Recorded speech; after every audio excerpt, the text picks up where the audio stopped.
नमस्कार, good morning. मैं सुदीप कुमार आप सभी का स्वागत करता हूं हमारे अनअकैडमी के प्लेटफॉर्म यूपीएससी सीएससी हिंदी में। Let's crack UPSC CSC Hindi.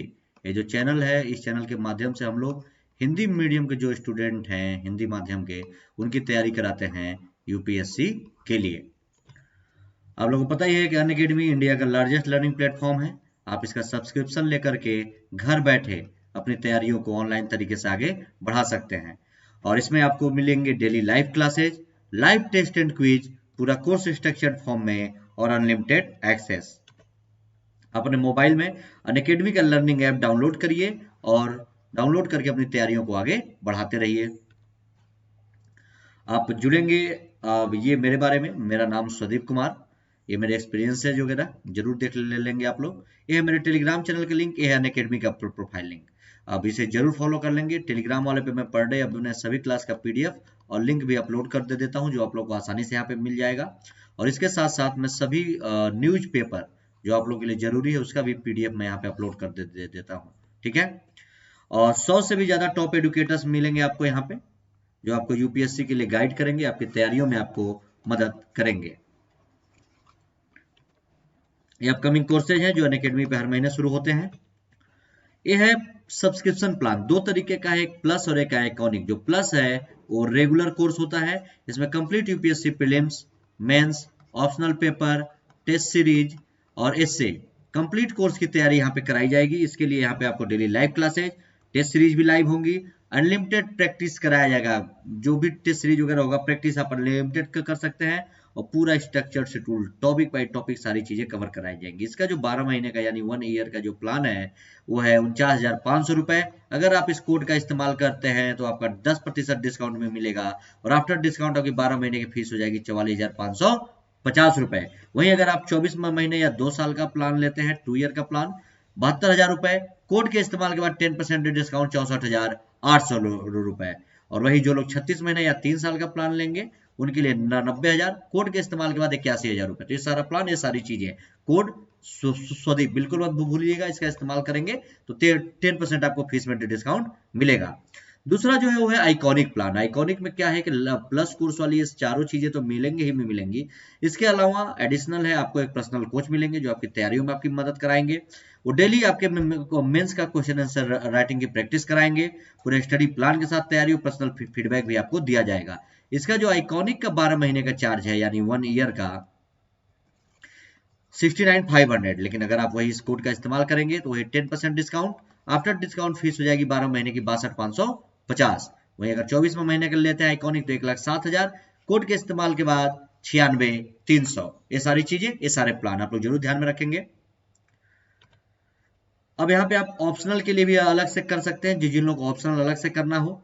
Optional के अलग से 12 महीने की फीस है 27,500, कोड के इस्तेमाल के बाद 10% डिस्काउंट और फीस हो जाएगी 24,750 रुपए। वहीं अगर 24वें महीने का करते हैं 2 साल का प्लान, 2 ईयर का, 40,000 रुपए, कोड के इस्तेमाल के बाद 36,000 रुपए। तो ये सारा प्लान, ये सारी चीजें जरूर ध्यान में रखिएगा। जैसा कि हम लोग आपको रोज बता रहे हैं कि ये जो अनअकैडमी कॉम्बैट चल रहा है, एक तरीके का ये ऑनलाइन टेस्ट सीरीज है जो आप सभी लोगों को ज्वाइन करना चाहिए और ये बिल्कुल फ्री में है। ये जरूर ध्यान में रखेंगे। इसको ज्वाइन करने का फायदा ये है कि ऑनलाइन टेस्ट होगा और ऑनलाइन आप लोगों की रैंकिंग भी होगी, all India ranking. All India में जितने भी स्टूडेंट यहाँ पे जाके देंगे टेस्ट तो ऑल इंडिया रैंकिंग की जाएगी। ये सबसे इंपॉर्टेंट है और ये फ्री है। ये आप क्या करेंगे, आपके मोबाइल में जो एप्लीकेशन है अनअकैडमी का, आप उसको खोलेंगे। ऐप में खोलने के बाद जो यूपीएससी सीएससी का सेक्शन है वहां पे जाएंगे, वहीं पे आपको अनअकैडमी कॉम्बैट मिलेगा आपके लिए। आप वहां पे ज्वाइन कर लेंगे। ज्वाइन करने के समय आपको एक कोड मांगेगा, तो कोड में आप डाल देंगे, जो मेरा कोड है स्वदीप, ठीक है, SWADEEP। अगर आप इस कोड को डाल देंगे स्वदीप को तो आपका रजिस्ट्रेशन हो जाएगा। बिल्कुल फ्री में है, आपको एक टेस्ट जरूर देना चाहिए। बिल्कुल ही बहुत ही इजी, क्या कह रहा है, gamified UPSC CSC battle easier, बिल्कुल गेम की तरह, बहुत ही आसान। और इसमें जितने भी लर्नर्स आएंगे सब में ऑल इंडिया रैंकिंग होगी इस टेस्ट में। तो आप लोग जितने भी टेस्ट होंगे आप उसमें कर सकेंगे। सबसे इंपॉर्टेंट बात, ये हर 14 दिन पे होगा, हर संडे, लेकिन 14 दिन पे, ठीक है। जैसे आज मान लीजिए अगर संडे आज हुआ तो अगले फिर संडे को नहीं होगा, उसके नेक्स्ट संडे को फिर होगा। मतलब हर 14 दिन पे संडे के संडे अल्टरनेटिव संडे को ये टेस्ट होगा। तो बहुत ही आसान है, बहुत ही। और 6 तारीख से शुरू हो रहा है, 6 दिसंबर 2020। समय है 11 बजे, समय 11 बजे से शुरू हो रहा है 6 दिसंबर 2020 से। जरूर ध्यान में रखिएगा। और इस फॉर्मेट में क्या है, 45 मिनट का पूरा टेस्ट होगा। जो भी 60 क्वेश्चंस आएंगे इसमें और 13 टोटल कॉम्बैट होंगे। जो होंगे एमसीक्यू या टेस्ट सीरीज जो भी हैं, ये 13 होंगे टोटल। इसी 13 में आपकी ऑल इंडिया रैंकिंग आएगी। जब आप 13 टेस्ट देंगे जरूर दीजिए। 6 सेक्शन हैं इसमें। और अल्टरनेटिव संडे जैसे मैंने आपको बताया कि अल्टरनेटिव संडे को ये टेस्ट होगा। और रिलेटिव स्कोरिंग सबको मिलाकर के एक साथ स्कोरिंग होगी। और ये बहुत ही इंपॉर्टेंट है। और जब भी आप इसमें रजिस्ट्रेशन करिएगा तो जरूर ध्यान में रखिएगा, ये कोड डालेंगे तो ही आपका रजिस्ट्रेशन हो पाएगा। और ये कोड बिल्कुल फ्री है, ठीक है, बिल्कुल फ्री। कोई इसका आपको फीस नहीं देना, कोई चार्ज नहीं देना। टेस्ट देना बहुत जरूरी है, जरूर दीजिएगा। यूपीएससी से पहले यूपीएससी जैसी फीलिंग आएगी, ठीक है ना, क्योंकि ऑल ओवर इंडिया इसमें आपकी रैंकिंग होगी ऑनलाइन तरीके से। इसमें कुछ प्राइज भी हैं। जो फर्स्ट आएगा उसको एप्पल मैकबुक एयर मिलेगा। जो सेकेंड आएंगे उनको मिलेगा एप्पल आईपैड मिनी। जो लोग थर्ड आएंगे उनको मिलेगा एप्पल का एयरपॉड। और जो 100 टॉप रैंकर्स है उनको 1000 रुपए का अमेजन का वाउचर मिलेगा कि आप यहाँ से 1000 रुपए का अमेजन से कोई भी चीज परचेज कर सकते हैं, ठीक है। और सबसे बड़ी बात है, प्राइस तो जो है वो तो है ही है, लेकिन इसमें सबसे इंपॉर्टेंट चीज है आप लोगों को सीखने को बहुत कुछ मिलेगा, ठीक है। बहुत कुछ सीखने को मिलेगा, तो जरूर आप लोग इसको ज्वाइन करिए। और एक कोड डालना बिल्कुल मत भूलिएगा। ये कोड डालेंगे तभी आपका इसमें रजिस्ट्रेशन हो पाएगा, ठीक है ना। चलिए, तो जो हम लोग रोजाना सुबह 10:30 बजे पढ़ते हैं 10:30 AM पे, उसका सोर्स है the Hindu, Indian Express, Down to Earth, Hindustan Times, Economics Times, PIB, PRS, Dainik Jagran, Jansatta, government की वेबसाइट। मैं इन्हीं जगहों से आपके लिए मैटर लेकर के आता हूं, जो मुझे उचित लगता है, जो अच्छा लगता है, जो आपके यूपीएससी में काम आएगा, वो मैं मैटर आप लोगों के लिए रोजाना लेकर के आता हूं। ध्यान से पढ़िए, देखते हुए चलिए आज मैं क्या क्या लेकर के आया हूं। तो क्या हम लोग पढ़ेंगे इंपॉर्टेंट एडिटोरियल्स हो भी हिंदी में, कुछ डेली न्यूज भी है, कुछ खबरें हैं, और कुछ हम लोग पढ़ेंगे उसके बाद इंपॉर्टेंट एडिटोरियल्स हो भी हिंदी में। क्या है, चलिए एक एक करके हम लोग देखते हैं। पहला हमारा है हॉर्नेबल महोत्सव के बारे में। क्या कह रहा है, हॉर्नेबल महोत्सव, हॉर्नेबल फेस्टिवल की क्या है, ध्यान से देखिए। क्या कह रहा है कि प्रत्येक वर्ष नागालैंड राज्य के स्थापना दिवस यानी 1 दिसंबर 1963 को नागालैंड का स्थापना हुआ था, ठीक है। स्थापना कब हुआ था नागालैंड का, 1 दिसंबर 1963 को, के अवसर पर हॉर्नेबल महोत्सव का आयोजन किया जाता है, ठीक है। हॉर्नेबल महोत्सव का आयोजन किया जाता है प्रत्येक वर्ष 1 दिसंबर के दिन किया जाता है, तो जरूर ध्यान में रखेंगे। और 1 दिसंबर 1963 को नागालैंड की स्थापना की गई थी, ठीक है, और उसी के अवसर पर किया जाता है। तो क्या क्या चीजें हैं इसमें, ध्यान से देखिए क्या कह रहा है। वैश्विक कोरोना वायरस महामारी के कारण हॉर्नेबल महोत्सव का शुभारंभ पहली बार ऑनलाइन प्लेटफॉर्म के माध्यम से किया गया। कोविड की वजह से ये ऑनलाइन तरीके से किया गया और पहली बार किया गया है, क्योंकि इसी साल कोविड-19 है और हर साल होता है। तो क्या है कि इस बार तो खैर अक्सर जो भी प्रोग्राम हो रहे हैं सब कुछ ऑनलाइन ही हो रहे हैं। और यह हॉर्नेबल महोत्सव का 21वां संस्करण है तथा इसका आयोजन 1 से 5 दिसंबर 2020 तक किया जाएगा। और ये 1 से 5 दिसंबर तक चलता है और 1 से 5 दिसंबर 2020 तक चलेगा। और 21वां संस्करण है ये हॉर्नेबल महोत्सव का। नागालैंड स्थापना दिवस के उपलक्ष्य में मनाया जाता है। इसकी शुरुआत कैसे हुई, इसका नामकरण कैसे हुआ और इसकी शुरुआत कैसे हुई हॉर्नेबल महोत्सव का, ये देखिए। इस महोत्सव का नामकरण जो है वो हॉर्नेबिल पक्षी के नाम पर किया गया है, ठीक है। तथा इस महोत्सव की शुरुआत वर्ष 2000 में की गई थी। 2000 में इसकी शुरुआत हुई थी और इस महोत्सव की, इसीलिए इसका 21वां संस्करण इस बार मनाया गया है। महोत्सव की शुरुआत 2000 में हुई थी, हॉर्नेबल महोत्सव की। मनाया किस उपलक्ष्य में जाता है, नागालैंड के स्थापना दिवस के अवसर पर 1 दिसंबर को, ठीक है। स्थापना बहुत पहले हो गई थी लेकिन इस महोत्सव की शुरुआत 2000 में की गई थी, इसलिए 21वां संस्करण है इस बार, जरूर ध्यान में रखेंगे। और हॉर्नेबल पक्षी, ये पक्षी है हॉर्नेबल, आप इमेज में देख रहे होंगे, ये पक्षी, इसी पे इसका नाम रखा गया है। क्या है, हॉर्नेबल अरुणाचल प्रदेश और केरल का राजकीय पक्षी है। 2 जगह का राजकीय पक्षी है, एक केरला का, एक अरुणाचल प्रदेश का, और यह भारतीय महाद्वीप और दक्षिणी पूर्व एशिया में पाया जाता है। ठीक है, और यह IUCN की रेड लिस्ट में सुभेद्य श्रेणी में शामिल है, और यह सिटीज के परिशिष्ट वन में तथा वन्य जीव संरक्षण अधिनियम 1972 की सूची अनुसूची 1 में शामिल है। हॉर्नेबल बर्ड, इसके बारे में जरूर ध्यान में रखिएगा, इसी के नाम पे इस त्योहार का रखा गया। इसका आयोजन क्या होता है? इस उत्सव का आयोजन राज्य का पर्यटन, नागालैंड राज्य का कला एवं संस्कृति विभाग के द्वारा किया जाता है। State tourism and art and culture department, ठीक है, वो इसका आयोजन करता है। इस महोत्सव के विषय में जान लीजिए, क्या है इस महोत्सव का खास बात। यह सांस्कृतिक महोत्सव नृत्य, संगीत और पारंपरिक भोजन के साथ साथ वर्षों से अपनाई गई नागा समुदाय की समृद्ध संस्कृति एवं परंपराओं का कलात्मक प्रदर्शन है, जो कि नागा समाज की विविधताओं को प्रदर्शित करता है। जो नागालैंड में जो नागा समाज, नागा जनजातियां रहती हैं, उनके बारे में है, उनका सांस्कृतिक महोत्सव इसके द्वारा किया जाता है, और इससे त्योहारों का त्योहार भी कहा जाता है। नागालैंड में हॉर्नेबल महोत्सव को त्योहारों का त्योहार, और इस महोत्सव का उद्देश्य नागालैंड की समृद्ध संस्कृति को पुनर्जीवित करने तथा संरक्षण प्रदान करने के साथ साथ इसकी परंपरा को भी प्रदर्शित करना है। अगला हमारा टॉपिक है अरुणाचल कीवी। अरुणाचल में ये कीवी है, आप लोग खाए भी होंगे बहुत से लोग। ये कीवी है, अरुणाचल कीवी की बात हो रही है। क्या है कि अभी अरुणाचल प्रदेश के कीवी को जैविक प्रमाण पत्र दिया गया है। क्या कह रहा है, ध्यान से रखिए। हाल ही में अरुणाचल प्रदेश के कीवी को जैविक प्रमाण पत्र ऑर्गेनिक सर्टिफिकेट दिया गया है, और अरुणाचल प्रदेश कीवी के लिए यह प्रमाण पत्र प्राप्त करने वाला देश का पहला राज्य बन गया। अरुणाचल प्रदेश में कीवी होता है, और ये अरुणाचल प्रदेश की जो कीवी है उसको ऑर्गेनिक सर्टिफिकेट दिया गया है।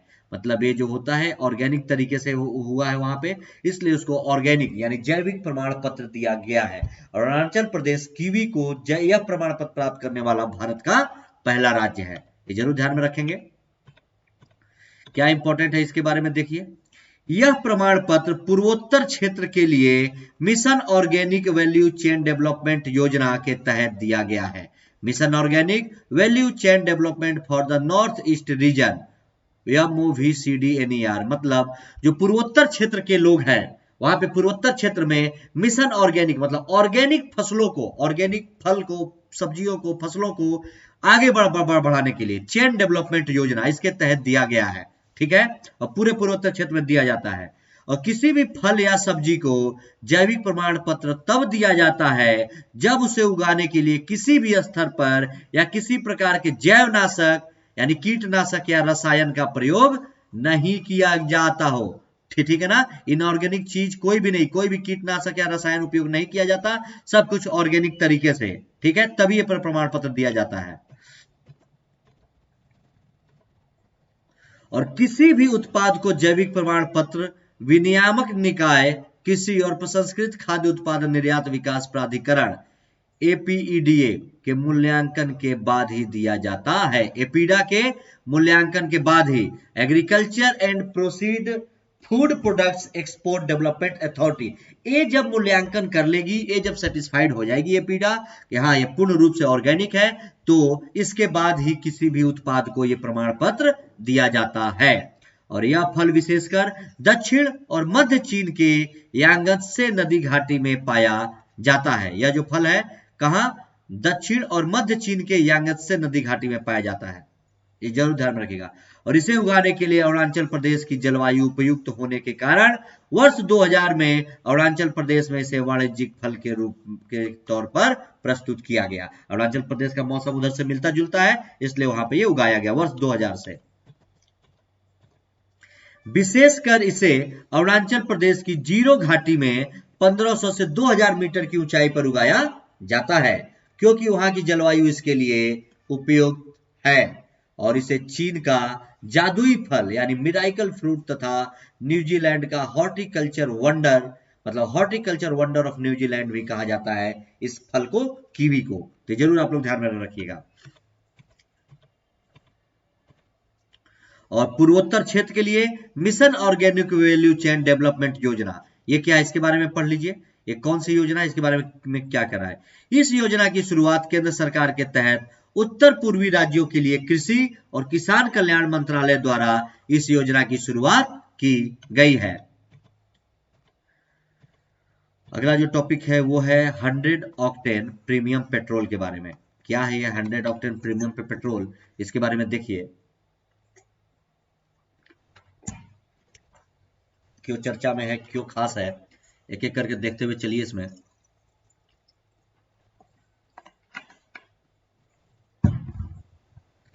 देखिए, केंद्रीय मंत्री धर्मेंद्र प्रधान ने हाल ही में इंडियन ऑयल कॉरपोरेशन द्वारा विकसित देश का पहला 100 ऑक्टेन प्रीमियम पेट्रोल लॉन्च किया है। एक पेट्रोल की क्वालिटी है 100 ऑक्टेन प्रीमियम पेट्रोल जिसको कहा जाता है, ये अभी लॉन्च किया गया है। तो आप लोग जरूर ध्यान से रखेंगे, देश का पहला, जिसे भारत वैश्विक स्तर पर ऐसे चुनिंदा देशों की सूची में शामिल हो गया है जिसके पास बेहतर गुणवत्ता वाला ईंधन मौजूद है। अभी लॉन्च हुआ है भारत में, अभी हम लोग देखेंगे कि 100 ऑक्टेन प्रीमियम पेट्रोल क्या है। तो इसके ऐसा होने से तो जरूर ध्यान में रखिएगा कि जिसके वजह से भारत का वैश्विक स्तर पर ऐसे चुनिंदा देशों में भारत शामिल हो गया इसके होने से। और इस प्रीमियम पेट्रोल को XP100 ब्रांड नाम से बेचा जाएगा। ये आप देख रहे होंगे XP100, इसी ब्रांड के नाम से इस प्रीमियम पेट्रोल को बेचा जाएगा। और प्रारंभ में यह केवल 10 प्रमुख शहरों में होगा, जैसे दिल्ली, गुरुग्राम, नोएडा, आगरा, जयपुर, चंडीगढ़, लुधियाना, मुंबई, पुणे और अहमदाबाद में कुछ चुनिंदा जगहों पर उपलब्ध होगा। ये जरूर ध्यान में रखिएगा, ये जो प्रीमियम पेट्रोल है इसको। और क्या कह रहा है, ज्ञात हो कि ऑक्टेन ईंधन के स्थायित्व को मापने का एक उपाय है। जो ऑक्टेन होता है वो ईंधन के स्थायित्व को मापने का उपाय है, और यह मुख्य तौर पर नाक से बचने की ईंधन की क्षमता को मापता है। नाक ऐसी स्थिति को कहते हैं, नॉक, कि जब इंजन के सिलेंडर का ईंधन असमान रूप से प्रज्वलित होता है तो इंजन की दक्षता को कम करता है और यह इंजन के लिए हानिकारक भी हो सकता है इसी को। और इस प्रकार ईंधन की ऑक्टेमन क्षमता जितनी अधिक होती है वह इंजन को नॉक से उतना ही अधिक बचाता है। और दुनिया भर में 100 ऑक्टेन ईंधन का उपयोग हमेशा महंगी गाड़ियों में किया जाता है, ठीक है ना। तो ये जरूर ध्यान में रखिएगा। और अब तक यह केवल 6 देशों America, Germany, Greece, Indonesia, Malaysia और इजराइल में उपलब्ध था। अब इसके साथ साथ 7वां देश इसमें भारत शामिल हो गया है। और ध्यातव्य है कि इससे पूर्व हिंदुस्तान पेट्रोलियम कॉर्पोरेशन लिमिटेड ने 99 ऑक्टेन ईंधन भी लॉन्च किया था।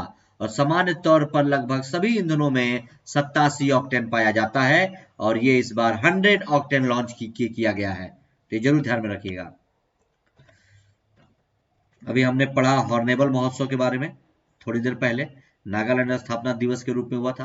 तो नागालैंड स्थापना दिवस अभी 1 दिसंबर को मनाया गया, तो इसके बारे में भी जानना जरूरी है कि 1 दिसंबर 2020 को नागालैंड का 58वां दिवस स्थापना दिवस मनाया गया है।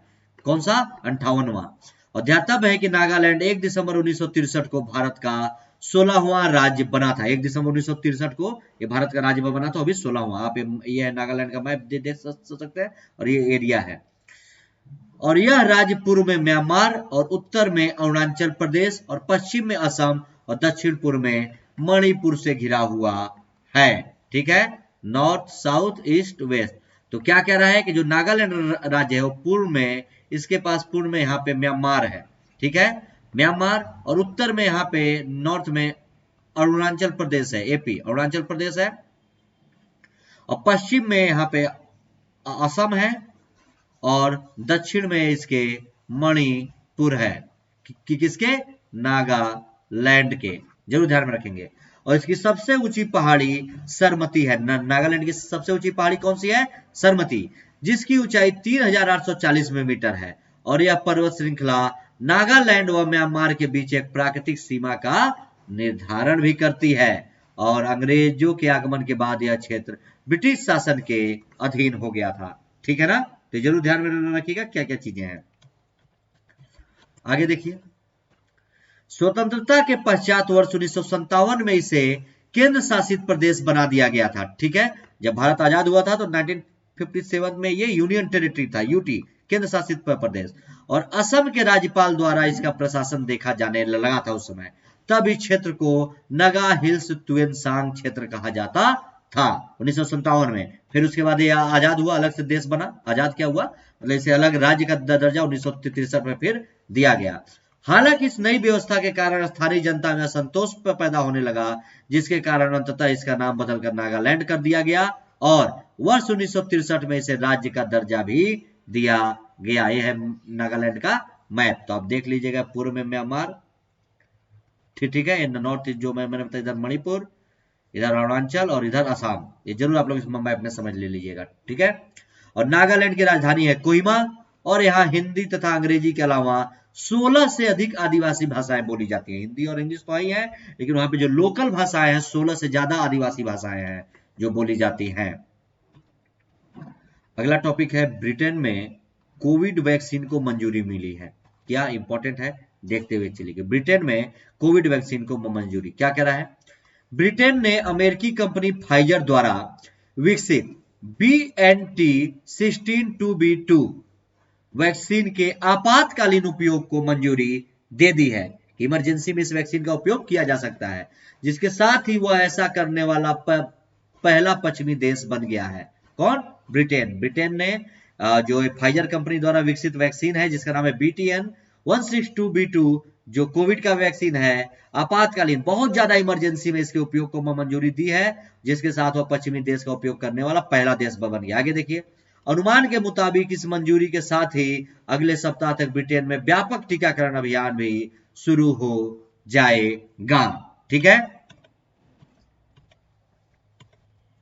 और ध्यातव्य है कि अमेरिकी कंपनी फाइजर और उसकी जर्मन साझेदार कंपनी बायोएनटेक ने घोषणा की है कि कंपनी द्वारा बनाई गई BNT162b2 वैक्सीन के अंतिम चरण के परिणामों के विश्लेषण के मुताबिक यह वैक्सीन दूसरी खुराक लेने के 7 दिनों के बाद 95% तक प्रभावी है। इसका तीसरा और अंतिम परीक्षण हो गया है, और इस तीसरे और अंतिम परीक्षण में ये बात सामने आई है कि इस वैक्सीन की जब दूसरी खुराक व्यक्ति लेगा तो उस खुराक लेने के 7 दिनों के बाद यह 95% तक कारगर साबित है कोविड के खिलाफ।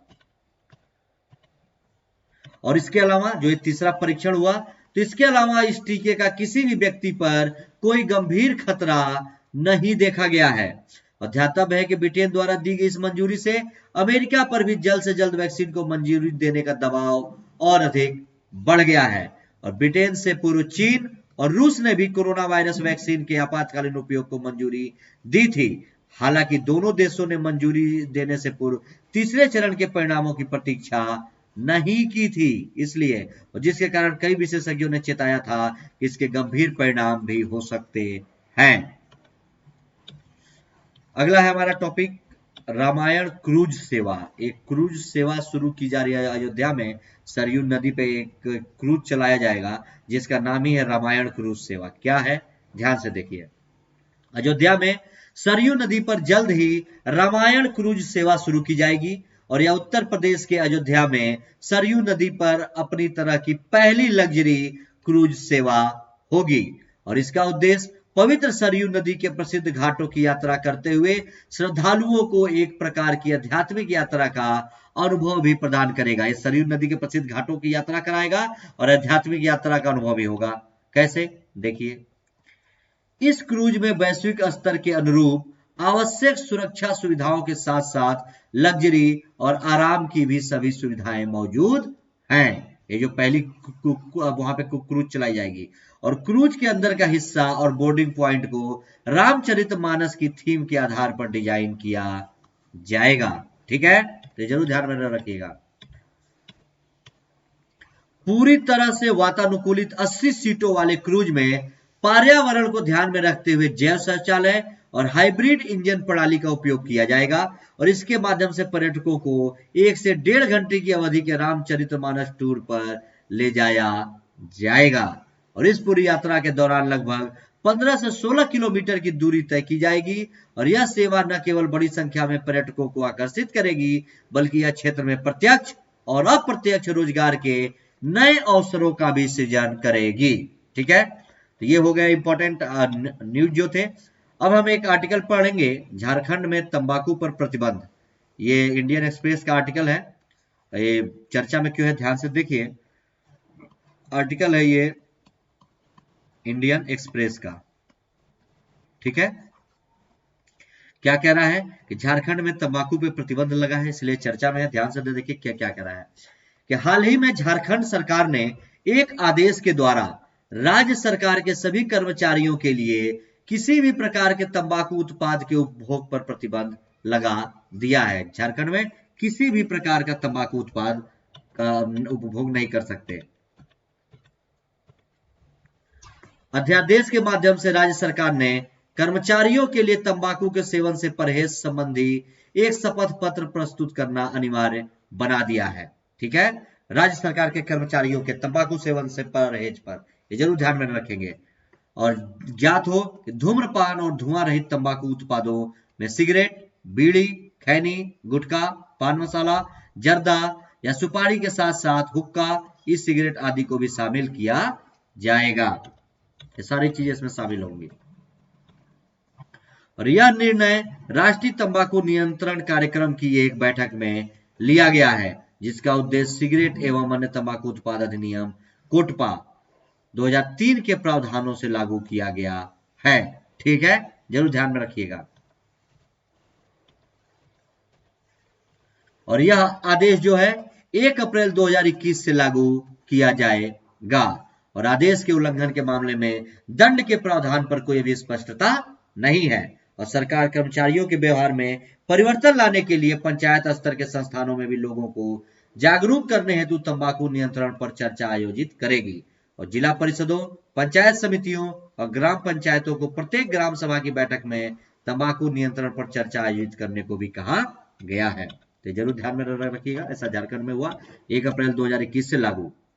राज्य में प्रतिबंधित तंबाकू उत्पादों के प्रवेश को रोकने के लिए पुलिस को चेक पोस्टों पर सतर्कता बढ़ाने का भी आदेश दिया गया है। और इससे पहले भी अप्रैल 2020 में झारखंड सरकार ने कोविड-19 संक्रमण में वृद्धि की संभावना को देखते हुए सार्वजनिक स्थानों और ऑनलाइन प्लेटफॉर्मों पर तंबाकू उत्पादों की बिक्री का पर प्रतिबंध लगा दिया था उसके यहाँ पे। अब भारत में तंबाकू नियंत्रण के बारे में देखिए क्या कह रहा है। ये तो झारखंड के बारे में पढ़ा आपने, अब पढ़िए भारत में तंबाकू नियंत्रण क्या कह रहा है। अंतरराष्ट्रीय सम्मेलन क्या है कि भारत ने वर्ष 2004 में WHO framework convention on tobacco control की रूपरेखा के तहत समझौते की पुष्टि की थी। इसी के तहत सिगरेट और अन्य तंबाकू उत्पाद अधिनियम 2003 बना था। क्या है आगे देखिए कि इसके द्वारा वर्ष 1975 के सिगरेट एक्ट को बदला गया, जो काफी हद तक वैधानिक चेतावनियों तक ही सीमित था और इसमें गैर सिगरेट उत्पादों को शामिल नहीं किया गया है। और 2003 के अधिनियम के माध्यम से सिगार, बीड़ी, पाइप तंबाकू, हुक्का, चबाने वाला तंबाकू, पान मसाला और गुटखा को भी इसमें शामिल किया गया है। ये जो अधिनियम बना था इसमें।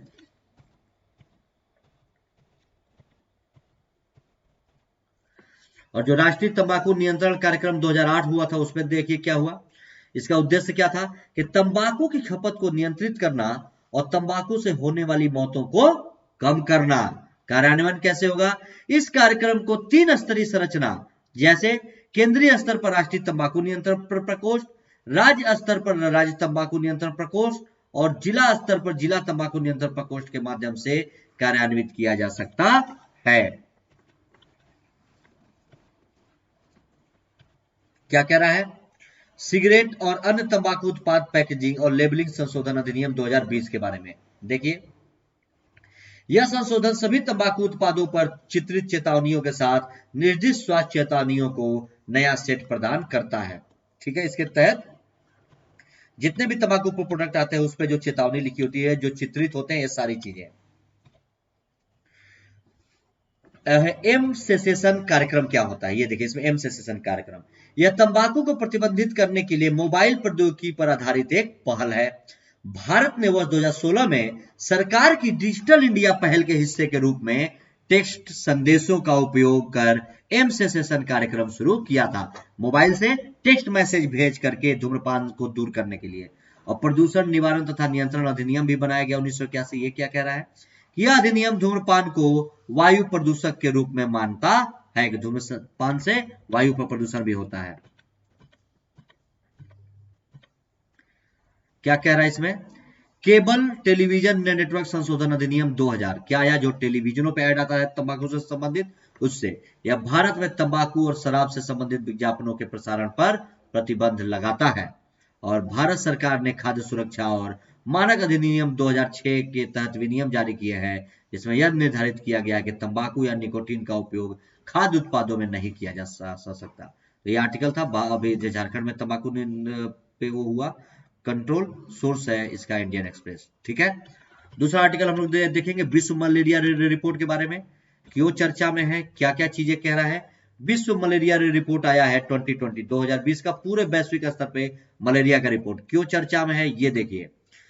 विश्व स्वास्थ्य संगठन WHO ने हाल ही में विश्व मलेरिया रिपोर्ट 2020 जारी की है। कौन जारी करेगा, वर्ल्ड हेल्थ ऑर्गेनाइजेशन जारी करता है, उसने किया। और यह रिपोर्ट वैश्विक और क्षेत्रीय स्तर पर मलेरिया से संबंधित आंकड़ों एवं रुझानों पर व्यापक अपडेट प्रदान करती है, जिसमें इस बीमारी के रोकथाम, निदान, उपचार, उन्मूलन और निगरानी संबंधी जानकारियों को भी शामिल किया जाता है। और रिपोर्ट में दर्शाया गया है कि भारत ने मलेरिया के मामलों में कमी लाने के काम में प्रभावी प्रगति भी की है रिपोर्ट में। तो हम ये सब लोग देखेंगे अभी क्या क्या चीजें हैं। पहले तो वैश्विक विश्लेषण देखिए मलेरिया रिपोर्ट 2020 के बारे में, वैश्विक स्तर पे क्या चीजें हैं। विश्व स्तर पर मलेरिया के लगभग 229 मिलियन मामले प्रतिवर्ष आते हैं पूरे वैश्विक स्तर पर, और यह एक वार्षिक अनुमान है जो पिछले 4 वर्षों में लगभग अपरिवर्तित रहता है। और वर्ष 2019 में मलेरिया के कारण 4,09,000 लोगों की मृत्यु हुई थी, ठीक है, वैश्विक स्तर पे, जबकि वर्ष 2018 का यह आंकड़ा 4,11,000 था, जिससे मलेरिया की वजह से वैश्विक स्तर पर लोगों की मृत्यु हुई थी। और क्या कह रहा है कि रिपोर्ट के अनुसार मलेरिया के सर्वाधिक मामले 11 देशों, कहां, बुर्किना फासो, कैमरून, लोकतांत्रिक गणराज्य कांगो, घाना, भारत, माली, मोजाम्बिक, नाइजीरिया, युगांडा और तंजानिया में दर्ज किए गए थे। और यह देश कुल अनुमानित वैश्विक मामलों के 70% तथा मलेरिया के कारण होने वाली कुल अनुमानित मौतों में से 71% के लिए उत्तरदायी थे। ठीक है, और दक्षिण पूर्व एशिया के देशों ने विशेष रूप से मलेरिया के मामलों तथा इसके कारण होने वाली मौतों में क्रमशः 73% और 74% की कमी के कारण रोग को नियंत्रित करने के मामले में मजबूत प्रगति भी की है। ठीक है, इन सारी चीजों का आप लोग जरूर ध्यान में रखिएगा, इंपॉर्टेंट है सब। अब भारतीय विश्लेषण देख लीजिए, अभी तो हमने वैश्विक देखा, भारत में मलेरिया की क्या स्थिति है।